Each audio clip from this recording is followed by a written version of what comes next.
So this is, as Jeffrey said, we are at a moment of tremendous significance. It's not that often in the course of history that we have the opportunity to make a real difference, a leveraged impact on an issue of huge import to the future of our world. Because the future of humanity and the future of food are intimately interconnected. And we know that what's happening in our relationship to food is kind of insane. I mean, the genetic engineering component is one piece, but the way that we're treating our topsoil, the way that we're creating all these pseudo-foods and food-like substances, the way that our kids are being fed diets that no nutritionist would ever wish upon anybody, and yet that's what they're being fed in their schools every day. The way that our food system is farther and farther from the farms and closer to the laboratories. And we're paying the price for that. How many of you have you noticed in your own life experience an increase in food allergies in recent years? How many of you have seen in the people you hang out with more autism? So when we talk about these issues, these are real things and they're growing. In the 6 months after GMO soy was introduced in the UK, food allergies shot up, I think, 40%. Now, it's hard to prove exactly because we don't have labeling, but we do see this happening. And I think that as we make this shift to reclaim our food systems from the hands of the biotech industry, from the hands of mass production, corporatized agriculture, without ethics or value of human life and integrity, as we reclaim our food systems, we can make shifts, and we are making shifts. Organic food production in the United States has increased 4-fold in the last decade. In the last year, 78% of the people in the United States bought organic food at some point in that year. Now, when I was little, organic food was something that hippie weirdo people like us did. Now it's becoming more and more common. In the last 17 years, farmers' markets have increased 4-fold in the United States. There are more than 13,000 CSAs in this state, community-supported agriculture. The number of farms in this country has been going down year after year after year for 60 years. But in the last few years, that trend has reversed. So we're seeing more local food, we're seeing more family farms, we're seeing more CSAs, we're seeing more farmers markets, we're seeing more organics. All of these trends are happening at the very same time that we're watching the massive introduction of GMOs on an ever larger scale, and we're seeing the price that we're paying for that in our ecology, in our own bodies. And these are like a collision course, right, between these forces. And maybe we're at a tipping point where we can really make a change.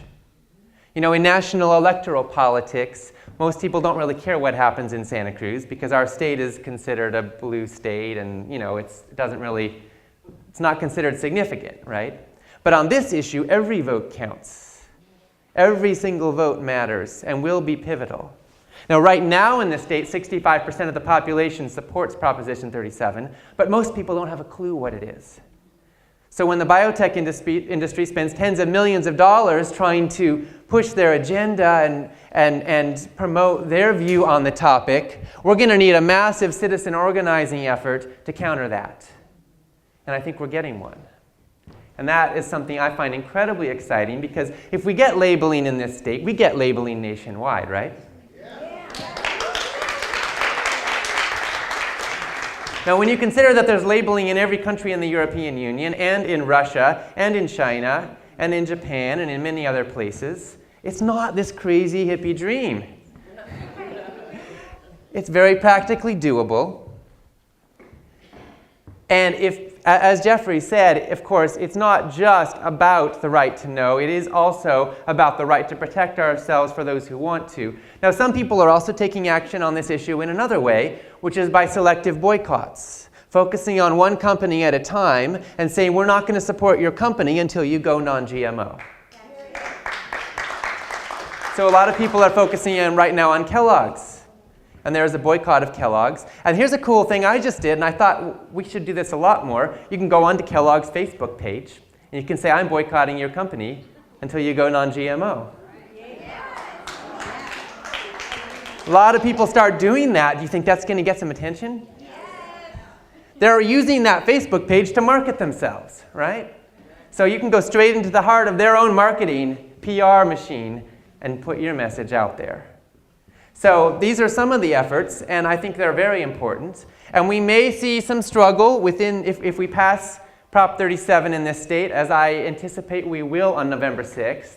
We may see some struggle with the Interstate Commerce Clause and the federal government and the right of this state to take an action like this as an individual state. But I think we've got the backing of most of this country behind us as people become informed and get to know. So this is absolutely a national issue and a global issue, and California is absolutely at the epicenter of it in these next 3 months.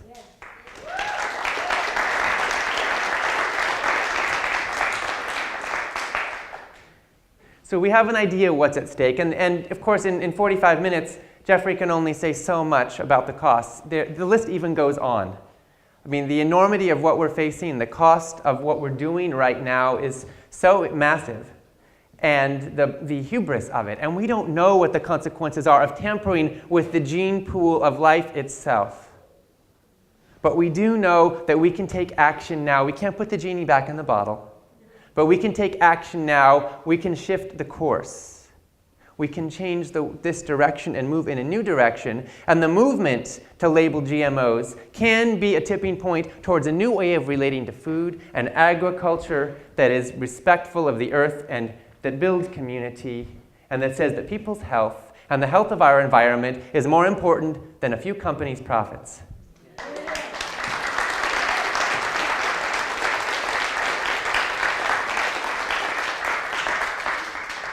So I want to encourage you to support Institute for Responsible Technology in any way you can, to support getting the word out on this issue in any way you can. Post on Facebook, tweet about it, not just once in a while. You can do this every day if you want to. This is a moment. These next 3 months are a moment to get the word out. Be willing to look like a fool because you're passionate about what you believe in. Because I believe that when the arc of history is looked back at over time, we can see that it bends towards justice, as Dr. King said so eloquently. But I also believe that it doesn't bend all by itself. And that it takes each of us being willing to stand with dignity and presence and courage and information and integrity for the highest truth we know. And that our moral courage and our integrity is an inspiration to others. And what was one moment, a voice in the wilderness looking crazy, a few moments later can become the status quo and the norm and the cool thing to do. And we're watching those things happen on many issues in the world right now. And I think this is one place where we can have such an impact. And I'm so excited about this opportunity that we have to make a difference in the course of history. George Bernard Shaw said, "This is the true joy in life, to be used for a purpose recognized by yourself as a mighty one.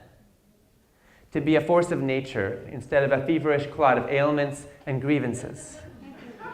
Complaining that the world will not devote itself to making you happy."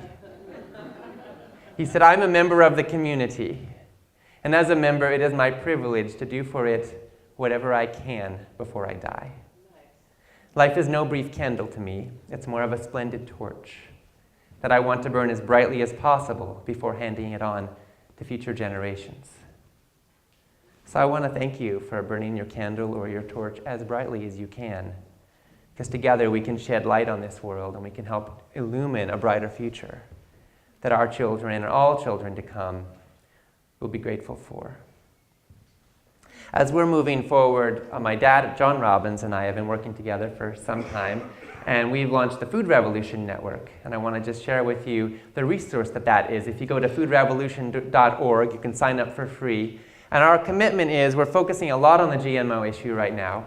And we're also going more broadly to look at how we can have healthy, sustainable, humane, and delicious food for everybody.